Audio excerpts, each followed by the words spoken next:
Renato, meu companheiro, tô na sua companhia. Hoje, a 20 de abril, é logo cedo do dia. Brincando e fazendo fita, vim lhe fazer uma visita e conhecer a moradia. Ei. Fui enfrentar a rama fria que a serra me ofereceu.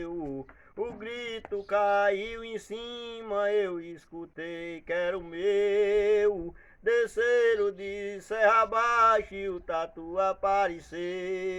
Ei. Tem Renan que é irmão seu, que é um caba de ação. É parceiro de caçada e aguenta o rojão. Aqui no verso eu me inspiro, tem o parceiro Ramiro e tem um amigo Rojão. Ei.